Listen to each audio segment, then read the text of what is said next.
What's up, everyone? This is Roy with Traklife, and I'm here with not only a talented musician and awesome poet, but someone who gives so much love to the creative community. I'm here with the one and only Alfred Nomad.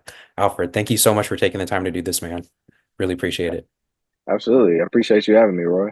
Yeah, yeah. So we're in April, the fourth month of 2024. How has 2024 been for you so far?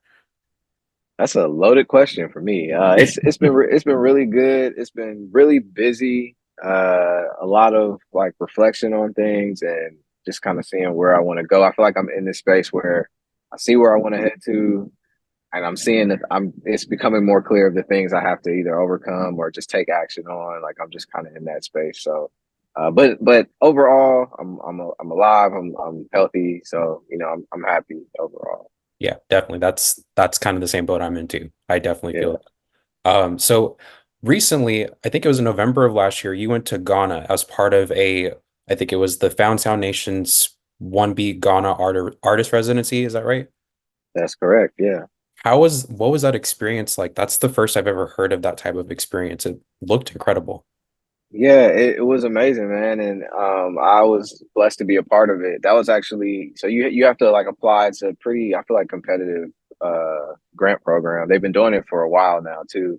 And it was my second time actually applying to try to be a part of the 1B program, but it actually I think worked out better the second time because it was in Ghana and it was specifically for artists, like music artists that have a community direction and involvement with the work that they do and like how it could affect the communities in Ghana and what we could take away in our own communities when we leave to go where we're going, which was like how perfect could that be for the type of work I do and aspire to do. So Yeah. it was a blessing, man. A blessing. It was my first time going to Africa and finding out I had roots there before I went was another beautiful piece in the puzzle too. So it was, yeah, an amazing time, and I'm really just looking forward to when I can go back now because now I have like people there that I'm cool with, and really close to. So yeah.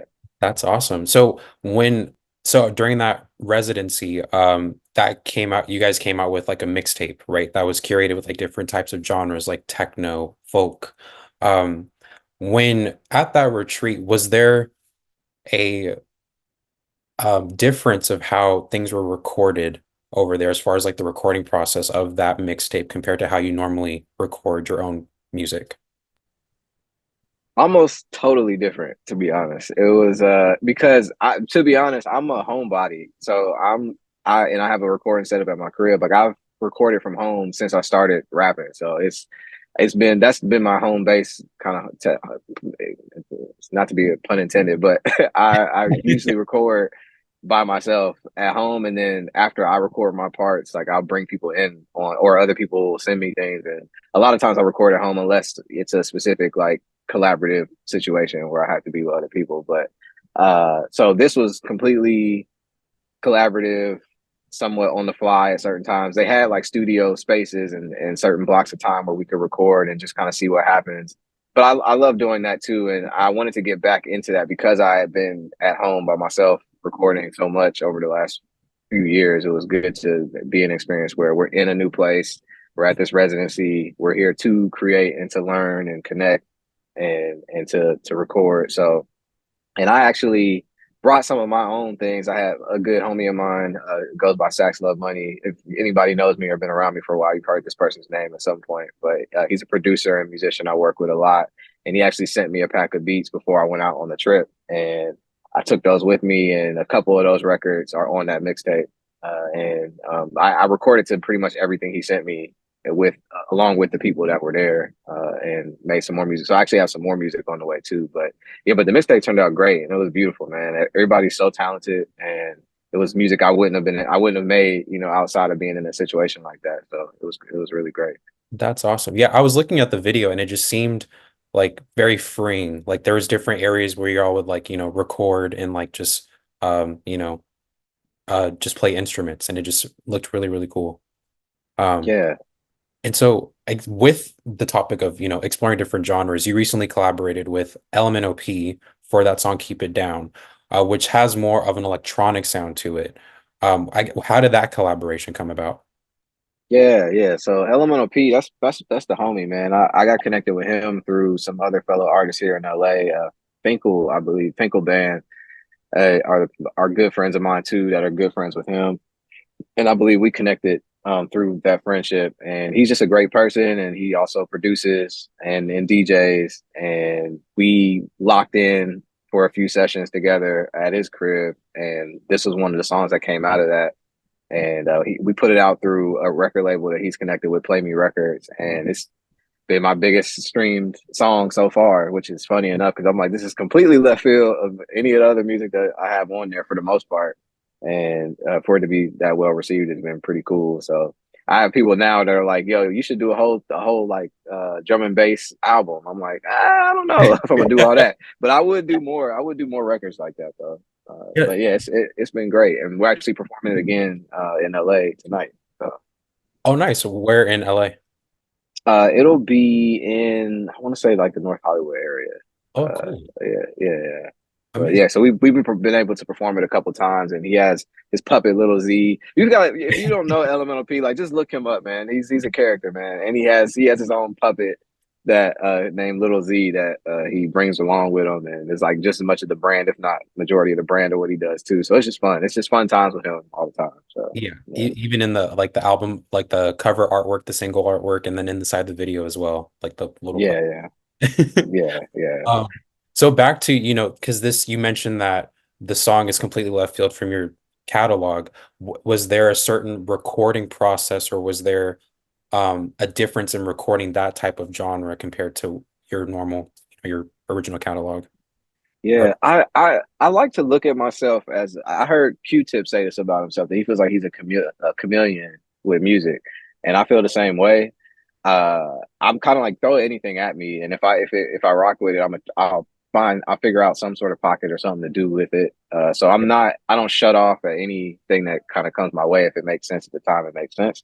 yeah, But yeah, it was as simple as this was a cool person, and with Elemental P, and I just went over his space, and he was like, "Yeah, we should lock in," and he just played me some beats that he was working on, and I like to still kind of go back and write on my own when I can. Like we laid some ideas down, but he kind of ended up just sending me the beats I really liked, and I wrote on my own to him and came back and we did a few sessions and kind of locked it in on the songs. And again, this was like one that he ended up sending this song to the label and they really liked it and wanted to put it out. And I was like, yeah, let's do it. So kind of so worked I, out. I guess with your recording process, it's, you are given a beat, and then, just like either, talk or rap, or, go over that beat as you go. Would you say is your writing process or recording process for the most part? Yeah, I think I unless we're on a if we're in a certain situation, kind of like the residency or on a time crunch kind of situation, or I'm there to do something in the moment, then I'll just lock in that moment and Yeah. write whatever and lay it down. But for the most part, if I can, I like to write on my own and even potentially record on my own at times. So if anything, a lot of times with producers I work with, either they'll just send me stuff and I'll write on my own time, or I might meet up with them. They play me a pack of like a bunch of beats. I'll let them know which ones I really like just shoot those to me, and then like throughout my daily life, for the next however long, I'll just write to those in the times and pockets that I can, and record what I can, or I'll just let them know I have something to it. I write pretty fast, but I just have to be in a space to do it. But if I'm in a space, I can like click it on and do it if I need to. But I do like to kind of write on my own and have chances to kind of take risks and just try things more than you can when you have a very small amount of time to do something. Yeah, If I can. definitely. I get you, Yeah. definitely. Yeah. And so with that, who are some of your inspirations? Like, who are, I know that you're very influenced with rap. So who, I guess, just across all genres, who are some of your inspirations? Ooh. I mean, Jay Z. I guess Mount Rushmore rapper has always been like Jay Z is just he's just that guy. He's. I mean, I know he's all the hype, but he's really that good. So, Yeah. but Jay Z, I have to say like the old Kanye. Like Lupe Fiasco. I feel like the artist I get compared to the most is J. Cole, but I still kind of look at him as a peer. When I was coming up, he was coming up too. Yeah. But I feel like our music is really similar. There's also an artist named Odyssey I really like. But also, there's other artists of different genres I like. When I got my wife actually put me on to Amy Winehouse years ago, and I feel like she's not only a crazy talented singer, but her writing style. I really liked Amy Winehouse, and there was another artist that's a singer that had Lily Allen. I feel like both of them are like really good songwriters. Like they'll take you to a place. I think Frank Ocean is also another really great writer too. And then I love artists that are creative, but also like they're music artists, but they also create and do other things. And maybe even if they have a community aspect to what they do, like a Tyler the Creator or a Solange Knowles or a No Name. Like these are artists that or Donald Glover. Like these are artists that build like world build around the things that they create, and especially like the No Name or Solange. Like there's a community aspect, there's an intentional aspect, there's a black experience aspect to it that they want to bring into it, and they're doing something that means something. So I always look up to artists like that as well. Yeah. That's amazing. And so speaking of community, you have your radio show, Nomad Radio, which congratulations, by the way. You guys are on episode 28, which just recently released. Was that right? Yeah, yes, that's true. Thank you. Yeah. And and so how did that radio show come about, or what was the inspiration behind that radio show? Got you. So, fun fact about me: my favorite job I ever had outside of like the work I do now Yeah. was working for a radio station. So I went to school in Atlanta, Georgia. I went to Clark Atlanta University, and there was a radio station that was attached to the school called WCLK. It was a jazz radio station, and it was managed by Wendy Williams. Not the Wendy Williams everybody knows, but a different Wendy Williams.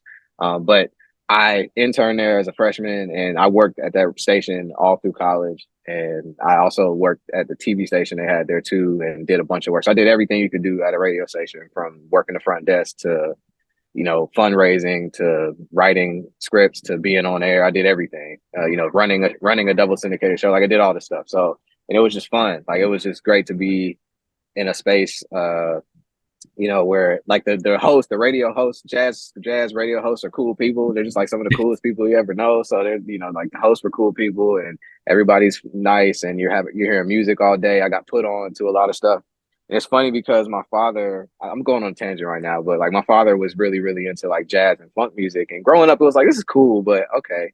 But as I worked at that radio station, I would hear this jazz all the time. And I feel like it ended up actually influencing the music I ended up making for like years to come. And now there's like a jazz influence in a lot of my music.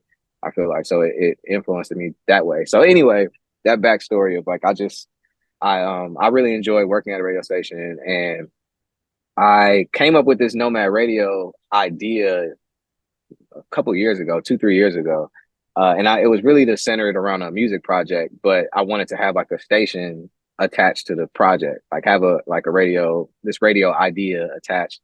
And I work with this organization that's based in the UK called Gramophone, and they do like these live syndicated shows where artists can do like their own live show.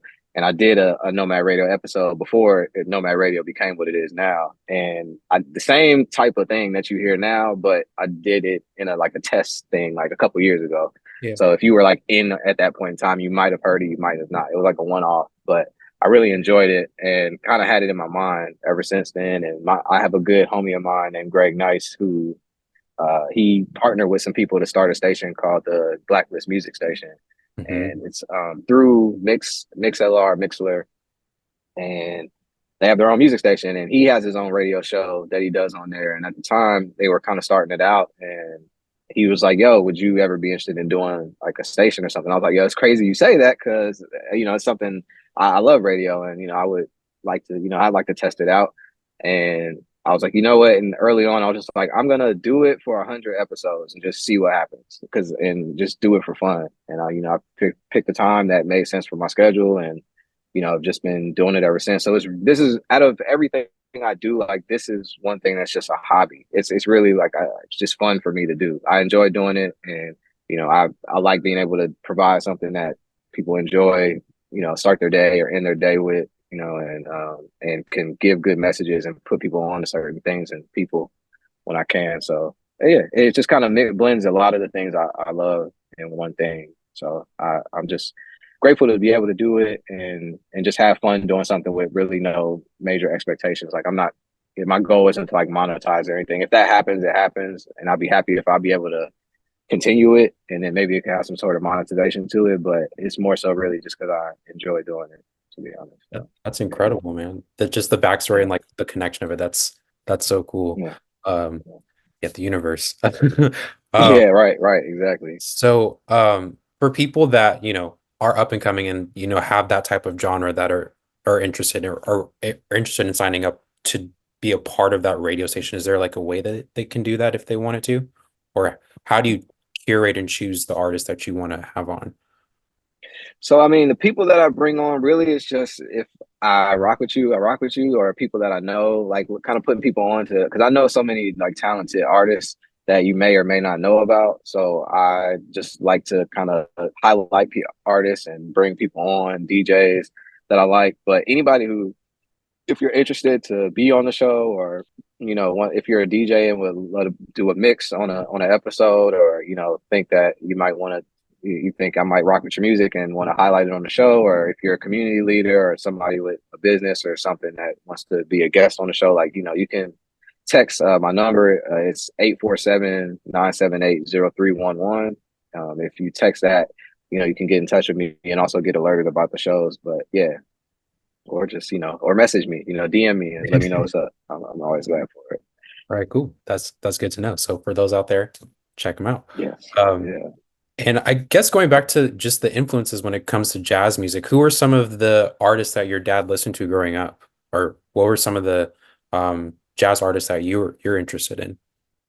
Got you. Well, my father really, I mean, jazz. He really liked jazz and funk. Like I feel like Earth, Wind and Fire, Heat Wave, like those are like our Frankie Beverly and Mays. Like those are artists that stick out in my upbringing when it comes to music that I can like pinpoint to.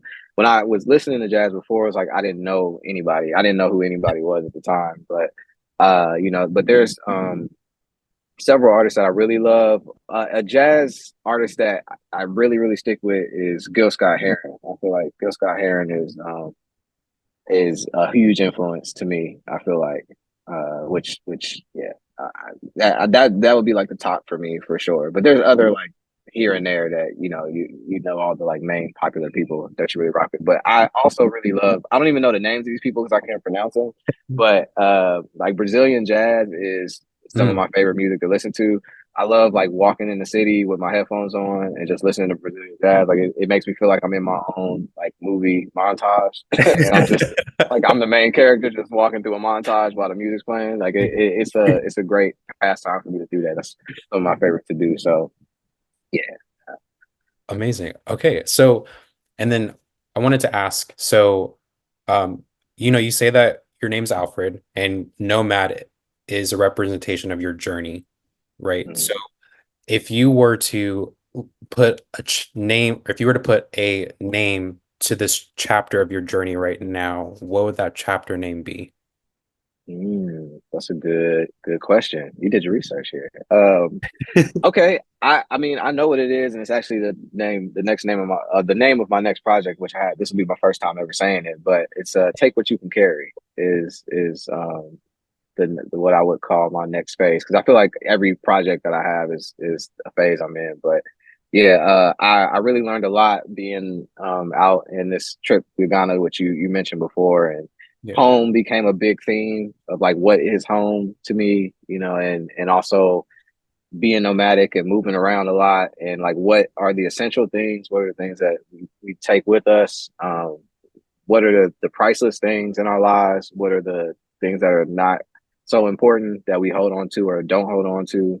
So I'm in a space right now where I want to focus on the essential things in my life, and also be realistic about what are things that feel like home to me that I want to keep around, and what are things that I can take with me when I don't feel like I'm at home somewhere. So like take what you can carry is the name of my next project, and that's kind of the theme of it. So you got me to to announce it, but that's really cool. I mean, that would be my best answer to that question, to be honest. So Wow. yeah. I got goosebumps from that. That just really hit home with me. Yeah. I'm excited to hear the new. Is it going to be like an EP, full album, or what? It's it's gonna be. I was intending for it to be an EP, but it'll probably be a little longer than an EP. So it'll be a full project for sure. Yeah, And can fans expect that sometime this year or soon? yeah, yeah, absolutely. I've been talking about a little on the radio show too. I'm like, I swear I'm working on it, but I mean, I think the fact I dropped it that this mixtape came out will hold people over. And actually, two of the songs on that project are also on this full project that I'll be doing. So yeah, so they can definitely expect it this year for sure. So hopefully sooner than later, but at least by the fall at the very latest it'll be out. Yeah, already here to hear you here to her first. Oh my God, I can't talk. Um, so other than coming out with with the new album, is what else is next for Alfred Nomad? Like, is there anything else you have lined up for the rest of the year? Or Yeah, so this project, I got a couple other projects that might come out this year. My guy Greg Nice, who I mentioned, we did a project. If you haven't heard it before, but I have a project called Curating Dopeness that it's not under my name on Spot. Like if you go to Spotify or whatever, but it's under Greg Nice's name, but I'm all throughout it. But we have another compilation project that that's also intended to come out this year. It's called Curating Dopeness 2, so CD2. So that's supposed to be out this year. And my guy Chris J, who is on my song Run It Up, we've been working on some music, and I feel like we should just drop an EP together. So I'm also calling him out a little bit on this because we've been talking about linking up. We're like one studio session away probably from finishing it. And it's just really cool music between us and a producer named Bobby Genius that we both work with. So maybe that might come out. So it might be a lot of music coming out, which is more than I intended, but is great because I feel like I hold on to stuff and I average like a project every two or so years. So I'm trying to put out more because I have so much music I'm sitting on. I have so much music that I'm sitting on right now that is great that I just try to put out at the right time. That might be the Virgo in me or something, but just trying to make it perfect. But yeah, so it'll be good to put out more music this year. So I'm yeah, excited. the timing of everything. Yeah, no, definitely. Yeah. Well, I'm excited to hear what all you have in store for us. So again, Alfred, thank you so much for taking the time to do this. Really appreciate it. And I can't wait to hear all the new music that's going to be coming out this year. Thank you so Thanks, much. bro. I appreciate your time, man. Yeah, it was great to talk through this.